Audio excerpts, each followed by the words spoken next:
जिस तरह से नगरीय निकाय चुनाव अभी चल रहा है, दुर्ग हाई प्रोफाइल क्षेत्र है, अभी press conference Saroj Pandey madam ने ली है, क्या देखते हैं मैडम कि अभी जो नगरीय निकाय चुनाव है इसको लेकर जिस तरह से दुर्ग हाई प्रोफाइल क्षेत्र है, पूरे नेता यहाँ पे, आप भी यहाँ प्रेस कॉन्फ्रेंस लिए, क्या लगता है इस बार नगरीय निकाय चुनाव किसके? भारतीय जनता पार्टी चुनाव जीतेगी। भारतीय जनता पार्टी बेहद मजबूती के साथ चुनाव लड़ रही है और यहाँ पर जिस प्रकार से कांग्रेस ने 3 वर्षों में काम किया है प्रदेश में, उसका आकलन भी है और हम चुनाव जीतने जा रहे हैं। उपलब्धि के नाम पर कांग्रेस शून्य है। आप लोग कह रहे हैं कि जो बैलेट पेपर से जो चुनाव हो रहे हैं वो ठीक नहीं है, क्या आरोप? यहाँ पर जो जनप्रतिनिधि चुनाव जीत कर आए हैं वो बैलेट पेपर से नहीं आए। छत्तीसगढ़ में जो चुनाव हुआ वो बैलेट पेपर पे नहीं हुआ। कांग्रेस इस विषय पर क्या कहती है? जो पूर्व के चुनाव हुए या तो वो गलत थे या जो अभी ये चुनाव कराने जा रहे हैं वो गलत है। हमारा आरोप बहुत स्पष्ट है कि इसमें वो हेर फेर करके अपने प्रत्याशियों को जिताने का प्रयास करेंगे। चूँकि ये मैनुअली होता है इसलिए बहुत स्पष्ट है कि उसमें वो हेर फेर करने में सफल हो जाएंगे। आपका महाराष्ट्र में आपकी सरकार थी तो वहाँ पर भी पार्षद ऐसे ही अपने मेयर को चुनते थे, तो उस समय आप लोगों ने कुछ नहीं बोला? वहाँ पर उसके पूर्व में सीधे चुनाव नहीं हुए हैं। पार्षदों के बीच से हमेशा चुनाव होता रहा है, लेकिन यहाँ पर महापौर का चुनाव 74वें संशोधन के अनुसार सीधे प्रणाली से होता है। मैं ये पूछना चाहती हूँ कि 74वां संशोधन के बाद में सीधे महापौर के चुनाव को क्यों रोक दिया गया? मुख्यमंत्री ने इस प्रकार का निर्णय क्यों किया?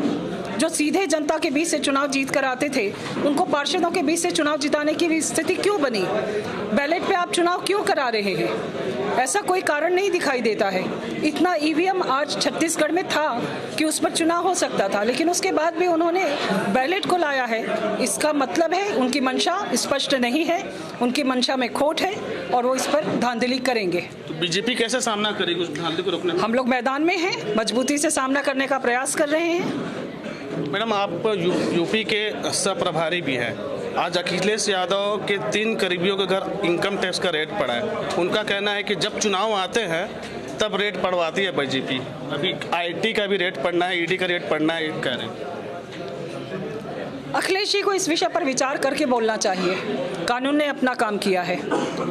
अगर छापा पड़ने की स्थिति है और रेट पड़ना ही है तो पहले भी पड़ सकता था, लेकिन जिस समय हमारे पास में पुख्ता सबूत होते हैं, हमारे पास में कागज होते हैं, उसके बाद ही सरकार काम करती है। सरकार कहीं पर किसी को परेशान करने के उद्देश्य से, हमारी कहीं पर ऐसी कोई मंशा नहीं है। हम इस पर स्पष्टीकरण नहीं देना चाहते हैं, लेकिन जिन्होंने गलत किया है वो सजा के हकदार हैं, उन्हें सजा मिलनी चाहिए।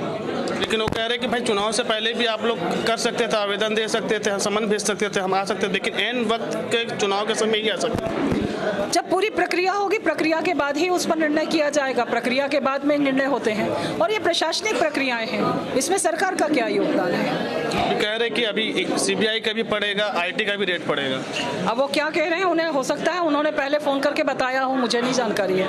क्या लगता है यूपी चुनाव में किसकी सत्ता बनेगी? आप प्रचंड बहुमत के साथ में हमारे मुख्यमंत्री योगी आदित्यनाथ जी पुनः मुख्यमंत्री बनेंगे। तो ये थी राज्यसभा सांसद सरोज पांडे और यूपी चुनाव की सह प्रभारी।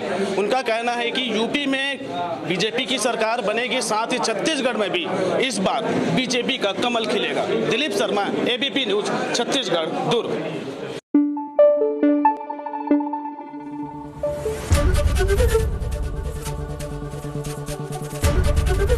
एबीपी न्यूज आपको रखे आगे।